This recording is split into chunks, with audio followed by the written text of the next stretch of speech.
Hey guys! Today we're going to read in Miss Becca's story time Why Mosquitos Buzz in People's Ears. This was a book that I used to read when I was a kid and I really loved it, and so I'm really excited to share it with you today. Just like every time, I want to share our story time cat. Here he is, waiting for the story to begin.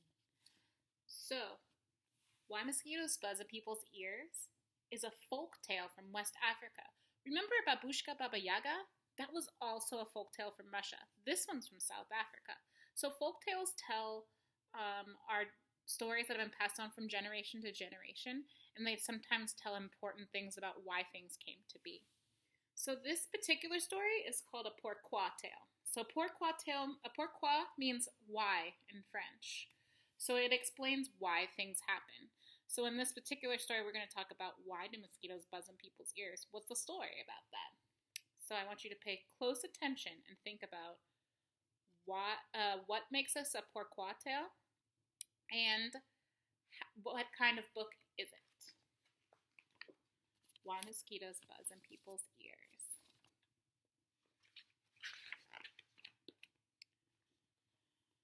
By Verna, Aardema, and pictures by Leo and Diane Dillon.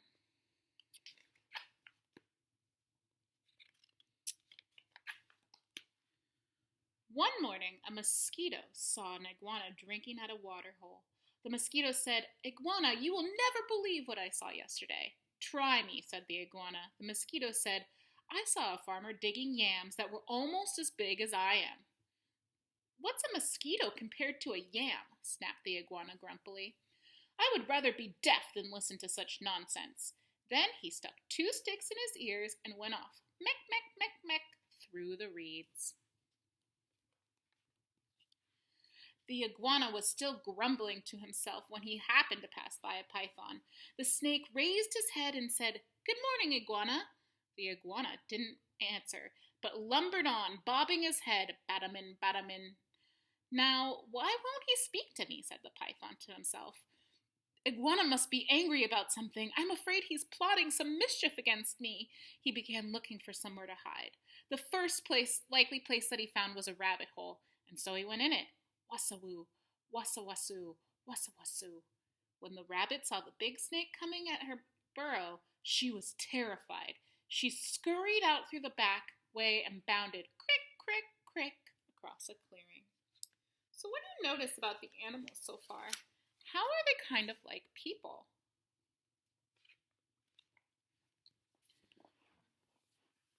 A crow saw the rabbit running for her life. He flew into the forest, crying, "Caw, caw, caw." It was his duty to spread the alarm in case of danger.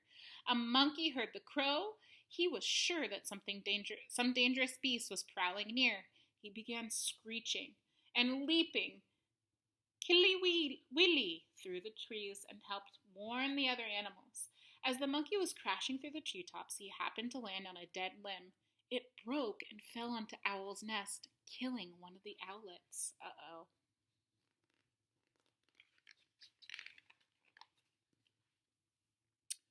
Mother Owl was not at home, though she usually only hunted at the night. This morning she was still out searching for one more tidbit to satisfy her hungry babies.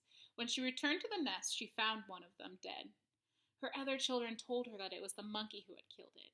All that day and all that night she sat there in her tree, so sad, so sad, so sad.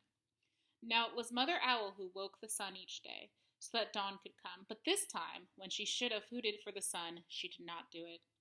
The night grew longer and longer. The animals of the forest knew it was lasting much too long. They feared that the sun would never come back. So sometimes, in pourquoi tales, animals have magical powers. So what magical power does Mother Owl have? You might also remember from Babushka Baba Yaga, which is another folk tale, that she also had some magical powers. What kind of magical powers does Mother Owl have?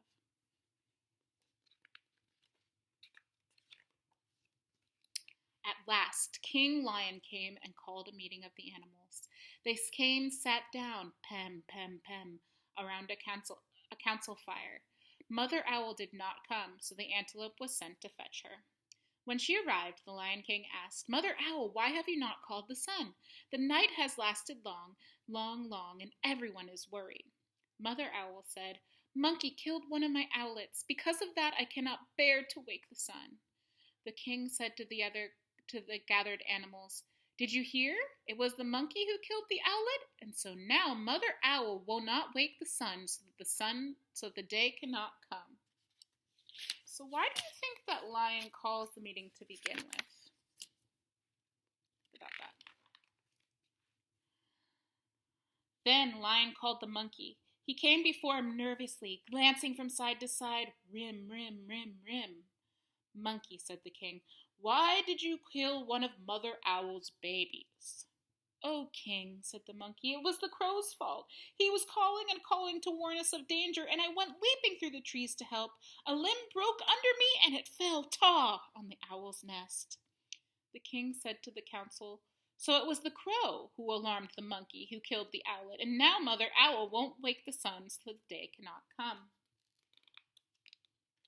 Look at the illustrations in this book. They're really beautiful and they're very distinct. I want you to think about that. Then the king called for the crow. The big bird came out flapping up. He said, King Lion, it was the rabbit's fault. I saw her running for her life in the daytime. Wasn't that reason enough to spread alarm? The king nodded his head and said to the council, So it was the rabbit who startled the crow, who alarmed the monkey, who killed the owlet, and now Mother Owl won't wake the sun so the day cannot come. So notice how everyone's kind of blaming each other. No one's really taking responsibility here. Then King Lion called the rabbit. The timid little creature stood before him, one trembling paw drawn up uncertainly. Rabbit, called the king, why did you break a law of nature and go running in the daytime? Oh, king, said the rabbit, it was Python's fault. I was in my house minding my own business when that big snake came in and chased me out. So the king said to the council, So it was the python who scared the rabbit, who startled the crow, who alarmed the monkey, who killed the owlet, and now Mother Owl will not wake the sun so the day can come. King Lion called the python, who came slithering wassawoo past the other animals. But King, he cried, it was the iguana's fault. He wouldn't speak to me, and I thought he was plotting some mischief against me. When I crawled into the rabbit's hole, I was only trying to hide. The king said to the council, So it was the iguana who frightened the python, who scared the rabbit, who startled the crow, who alarmed the monkey, who killed the owlet, and now Mother Owl won't wake the sun so that the day can come. Now the iguana was not at the meeting, for he had not heard the summons. The antelope was sent to fetch him. All the animals laughed when they saw the iguana coming in, bada-min, with the sticks still stuck in his ears. King Lion pulled out the sticks, put up, and then he asked, Iguana, what evil have you been plotting against the python? None at all, cried the iguana. Python is my friend. Then why wouldn't you say good morning to me? Demanded the snake. Punish the mosquito! Oh, whoops, I think I missed a page, sorry. I didn't hear you or even see you, said the iguana. Mosquito told me such a big lie. I couldn't bear to listen to it. So I put sticks in my ear. Naji, laughed the lion. So that's why you had sticks in your ears. Yes, said the iguana. It was the mosquito's fault, said the king. King Lion said to the council, So it was the mosquito who annoyed the iguana, who frightened the python, who scared the rabbit, who startled the crow, who alarmed the monkey, who killed the owlet, and now Mother Owl won't wake the sun so that the day can come. Punish the mosquito, cried all the animals. When Mother Owl heard that, she was satisfied. She turned her head towards the east and hooted, Hoo, hoo, hoo, and then the sun came up. Meanwhile, the mosquito had listened to it all from a nearby bush.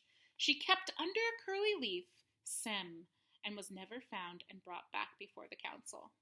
But because of this, the mosquito had a guilty conscience. To this day, she goes about whining in people's ears. Is everyone still angry at me? When she does that, she gets an honest answer. So why do you think the mosquito went and hid instead of taking responsibility? When she does that, she gets an honest answer. Kapow! What did you guys think of the book? Did you like it? Did you like the ending? So I want you to think about how at the beginning Python misunderstood iguana's behavior. And how did this misunderstanding become such a big problem? A lot of the time, pourquoi tales explain why something's happening. So I want you to do that also in Seesaw today. I want you to think, why do mosquitoes buzz in people's ears? Why do they buzz in people's ears according to this book? So I hope you enjoyed this book, and goodbye from me.